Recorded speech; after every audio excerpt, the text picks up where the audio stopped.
Hey everybody, today I wanted to introduce you to two geraniums that we added to our lineup this year that are not only beautiful, but also they're pretty much self-cleaning. This one here is the Caldera, and this one is the Caliente. And you can see they have beautiful domes of flower, a little bit of different flower setup than kind of our traditional geraniums that have really dense petals. These have really airy and light petals, but very large domes of flowers, which is really nice. Now on this one, this is the Caldera Lavender Glow. On this one, the petals actually change color as it matures, so you get multiple colors on one bloom, which is really quite interesting, and it adds a kind of a nice effect to it. This one here, the Caliente, this is the red, and it's a beautiful, rich, like true red, if you like that kind of really dark, rich kind of color. They also have other colors of these. We're going to plan on carrying some of those next year, but we just wanted to try them out for now, and we've been very happy with it. I put them in my own pots because I wanted to see exactly how they do.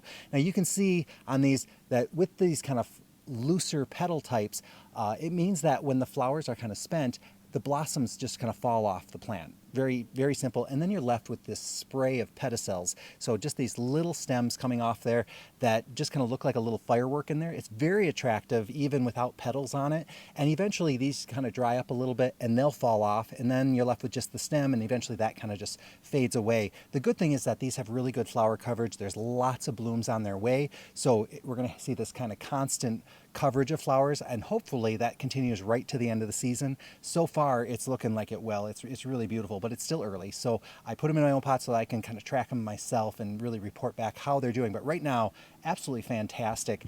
The only real downfall is the fact that when the petals fall off, you can see the petals like on the ground or in kind of your planting. I didn't clean any of these up for this video, so you can see exactly what it is. It doesn't bother me at all, but I know some people have a little bit of OCD with that and it would bother them. I haven't noticed that the petals to be kind of staining or anything like that, so that's okay, but really great. So this one here, I planted it with some Hot Plus lobelia. It looks like just a sky blue cloud with the geranium kind of hovering over it. This one here has some diamond frost euphorbia, and then there's also some lemon coral sedum down there. So just a nice kind of setup here. The plants are growing great, and so I just wanted to share this with you because I really do think these are just a nice change up, especially if you're someone who's just sick of deadheading your geraniums. This would be a really great alternative to those, and they're beautiful and they just have that little bit different look. So thought I'd tell you about them, and hey, I'll see you guys in the next video.